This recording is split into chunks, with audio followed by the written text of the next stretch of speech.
परमेश्वर के दैनिक वचन।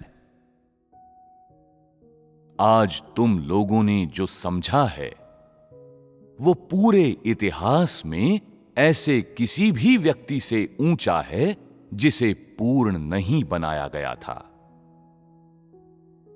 चाहे तुम लोगों का परीक्षणों का ज्ञान हो या परमेश्वर में आस्था, वे परमेश्वर के किसी भी विश्वासी से ऊंचे हैं।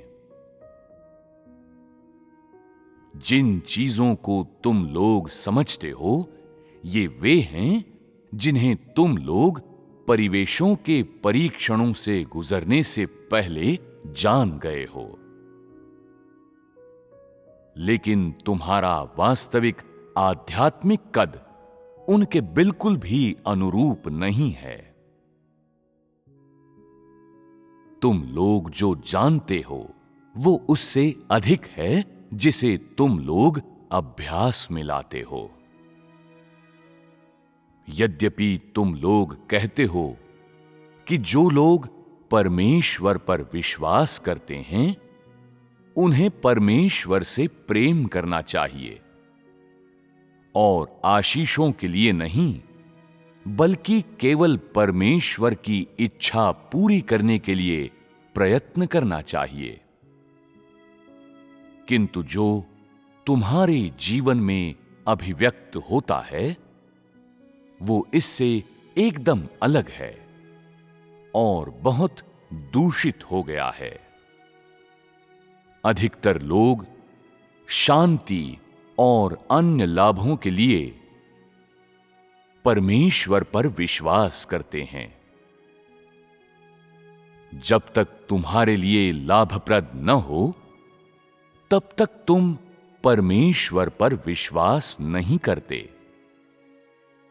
और यदि तुम परमेश्वर के अनुग्रह प्राप्त नहीं कर पाते तो तुम खींच जाते हो। तुमने जो कहा वो तुम्हारा असली आध्यात्मिक कद कैसे हो सकता है? जब अनिवार्य पारिवारिक घटनाओं जैसे कि बच्चों का बीमार पड़ना, प्रियजनों का अस्पताल में भर्ती होना, फसल की खराब पैदावार और परिवार के सदस्यों द्वारा उत्पीड़न की बात आती है तो ये अक्सर घटित होने वाले रोजमर्रा के मामले भी तुम्हारे लिए बहुत अधिक हो जाते हैं। जब ऐसी चीजें होती हैं तो तुम दहशत में आ जाते हो। तुम नहीं जानते कि क्या करना है और अधिकांश समय तुम परमेश्वर के बारे में शिकायत करते हो। तुम शिकायत करते हो कि परमेश्वर के वचनों ने तुमको धोखा दिया है, कि परमेश्वर के कार्य ने तुम्हारा उपहास किया है। क्या तुम लोगों के ऐसे ही विचार नहीं हैं?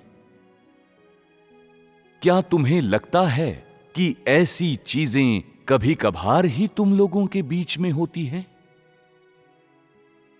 तुम लोग हर दिन इसी तरह की घटनाओं के बीच रहते हुए बिताते हो। तुम लोग परमेश्वर में अपने विश्वास की सफलता के बारे में और परमेश्वर की इच्छा कैसे पूरी करें इस बारे में जरा भी विचार नहीं करते।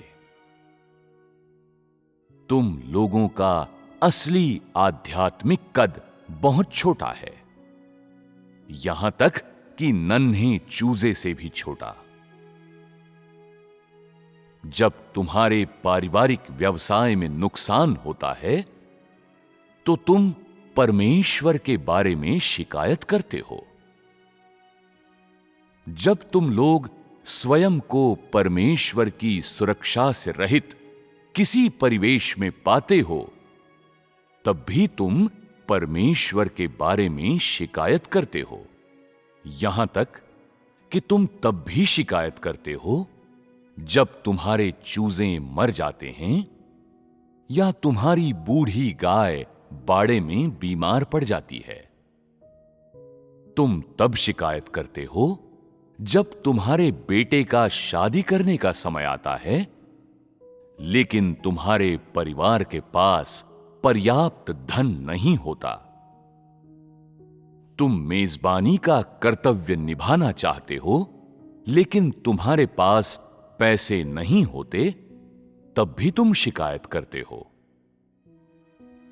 तुम शिकायतों से लबालब भरे हो और इस वजह से कभी-कभी सभाओं में भी नहीं जाते या परमेश्वर के वचनों को खाते और पीते भी नहीं हो। कभी-कभी लंबे समय तक नकारात्मक भी हो जाते हो। आज तुम्हारे साथ जो कुछ भी होता है, उसका तुम्हारी संभावनाओं या भाग्य से कोई संबंध नहीं होता। ये चीजें तब भी होती जब तुम परमेश्वर पर विश्वास न करते, मगर आज तुम उनका उत्तरदायित्व परमेश्वर पर डाल देते हो और जोर देकर कहते हो कि परमेश्वर ने तुम्हें हटा दिया है। परमेश्वर में तुम्हारे विश्वास का क्या हाल है? क्या तुमने अपना जीवन सचमुच अर्पित किया है? यदि तुम लोगों ने अय्यूब के समान परीक्षण सहे होते, तो आज परमेश्वर का अनुसरण करने वाले तुम लोगों में से कोई भी अडिग न रह पाता। तुम सभी लोग नीचे गिर जाते और निस्संदेह तुम लोगों और अय्यूब के बीच जमीन आसमान का अंतर है। आज यदि तुम लोगों की आधी संपत्ति जब्त कर ली जाए, तो तुम लोग परमेश्वर के अस्तित्व को नकारने की हिम्मत कर लोगे। यदि तुम्हारा बेटा या बेटी तुमसे ले लिया जाए, तो तुम चिल्लाते हुए सड़कों पर दौड़ोगे कि तुम्हारे साथ अन्याय हुआ है। यदि आजीविका कमाने का तुम्हारा एकमात्र रास्ता बंद हो जाए, तो तुम परमेश्वर से उसके बारे में पूछताछ करने की कोशिश करोगे। तुम पूछोगे कि मैंने तुम्हें डराने के लिए शुरुआत में इतने सारे वचन क्यों कहे? ऐसा कुछ नहीं है जिसे तुम लोग ऐसे समय में करने की हिम्मत न करो। यह दर्शाता है कि तुम लोगों ने वास्तव में कोई सच्ची अंतर्दृष्टि नहीं पाई है और तुम्हारा कोई वास्तविक आध्यात्मिक कद नहीं है। इसलिए तुम लोगों में परीक्षण अत्यधिक बड़े हैं, क्योंकि तुम लोग बहुत ज्यादा जानते हो, लेकिन तुम लोग वास्तव में जो समझते हो वो उसका 1000वां हिस्सा भी नहीं है जिससे तुम लोग अवगत हो।